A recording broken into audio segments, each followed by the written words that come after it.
శివాయ గురవే నమః. జ్ఞానక్షం యూట్యూబ్ ప్రేక్షకులందరికీ కూడా స్వాగతం. ఒక అద్భుతమైనటువంటి కాలభైరవ యొక్క మహాయంత్రం గురించి తెలియచేయబోతున్నాను.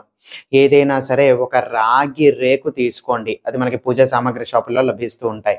సూదిగా ఉండేటువంటి ఒక మేకు తీసుకొని నేను చూపించబోయేటువంటి యొక్క యంత్రాన్ని ఆ యొక్క రాగి రేకు మీదన జాగ్రత్తగా చెక్కండి. చెక్కిన తర్వాత దాన్ని జాగ్రత్తగా కత్తిరించి ఆ యొక్క యంత్రాన్ని మీ యొక్క పూజా మందిరంలో పెట్టుకొని మీ యొక్క పూజా మందిరంలో ఏదైనా సరే ఒక దేవత యొక్క మూర్తి ఉందనుకోండి. అంటే విగ్రహాలు గాని, పటాలు గాని, ఫోటోలు గాని ముఖ్యంగా పటాలు, ఫోటోలు కాకుండా ఏవైనా కూడా విగ్రహాలు లాంటివి ఏదన్నా కూడా ఉన్నట్లయితే కనుక ఇంకా కూడా చాలా మంచిది. మరింత ప్రయోజనకరంగా, మరింత శక్తివంతంగా, అద్భుతంగా పనిచేస్తుంది. ఆ యొక్క యంత్రం మీదన ఆ యొక్క దేవత యొక్క విగ్రహం పెట్టుకోండి. ఏ దేవుడైనా పర్వాలేదు. మీకు ఇష్ట దేవుడు, మీ దగ్గర ఉన్నటువంటి దేవుడు.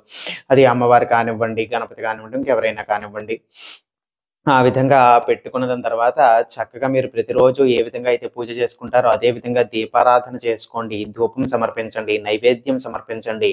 ఓ 2, 3 పుష్పాలు చక్కగా పెట్టండి. హారతి ఇచ్చుకోండి, నమస్కారం చేసుకోండి. ఈ విధంగా ఎవరైనా కూడా చేసినట్లయితే గనక మీ యొక్క జాతక రీత్యా మీ యొక్క జాతక సమస్యల వలన గనక ఇలా అనేక రకాలైనటువంటి సమస్యల వలన మీకు గనక సంతానం అనేటువంటిది కలగట్లేదనుకోండి, సంతాన లోపాలు జరుగుతున్నాయనుకోండి, ఖచ్చితంగా ఈ విధంగా ప్రతిరోజు కూడా ఈ విధమైనటువంటి యంత్రం తయారు చేసుకొని మీ యొక్క ఇష్టదేవుడిని దాని మీదన పెట్టుకొని పూజ చేసుకొని ఆ యొక్క దేవుణ్ణి అడగండి. ఆ యొక్క దేవుణ్ణి ప్రార్థన చేయండి. ఇలాగ సంతానం కలిగింప చేయమని చెప్పి ఒక 41 రోజుల్లో మీకు శుభ సూచకాలు అనేటువంటివి ఖచ్చితంగా కనపడతాయి, జరుగుతాయి. ఇందులో ఎటువంటి సందేహము కూడా లేదు. మరి ఏ రోజు చేయొచ్చు అని అంటే సోమవారం నాడు చెయ్యండి.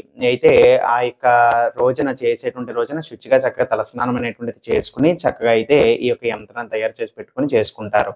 ఇంకా వరుసగా ప్రతిరోజు కూడా ఎప్పుడు స్నానం అనేటువంటిది పూర్తయిపోయిన తర్వాత చక్కగా ఈ విధంగా పూజ చేసుకోండి. మిగతా రోజంతా కూడా ఎటువంటి నియమ నిష్టలు పాటించాల్సినటువంటి అవసరం అయితే ఏమాత్రము కూడా లేదు. కేవలం ఈ యొక్క యంత్రం నుంచి ఎటువంటి శక్తి అనేటువంటిది ఆవిర్భవిస్తుంది. ఇదే రాగి రేఖ మీద చెక్కించినటువంటి యంత్రము ఏవైనా కూడా ఒక దేవాలయాలలో కూడా ప్రతిష్ఠ చేసుకోవచ్చు. దేవాలయ విగ్రహ ప్రతిష్టల్లో కూడా ఇది మనం చేసుకుని విగ్రహ ప్రతిష్ఠ చేసుకున్నట్లయితే గనుక అక్కడికి ఎవరైనా కూడా సంతాన లోపాల్లో ఉన్నటువంటి వాళ్ళు ఎవరైనా కూడా వచ్చి భగవంతుడికి వాళ్ళ యొక్క కోరిక చెప్పుకున్నా, లేకపోతే ఏదైనా కూడా మొక్కుకున్న సంతానం చేస్తే ఇలా చేస్తామని చెప్పి, లేకపోతే ప్రార్థన చేసిన సంతానానికి విషయానికి సంబంధించి ఎవరు ఏమడిగినా సరే తప్పకుండా ఆ యొక్క దేవత నుంచి ఆ యొక్క శక్తి ప్రసారమయ్యి ఖచ్చితంగా వాళ్ళ యొక్క కోరికలు అనేటువంటివి నెరవేరుతాయి అన్నమాట.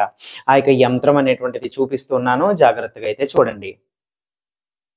ఇది ఆ యొక్క యంత్రము. వరుసగా సంఖ్యలు అనేటువంటివి చదివి వినిపిస్తాను. మొదటి వరుసలో 8, 1, 6, రెండవ వరుసలో 3, 5, 7, మూడవ వరుసలో 4, 9, 2.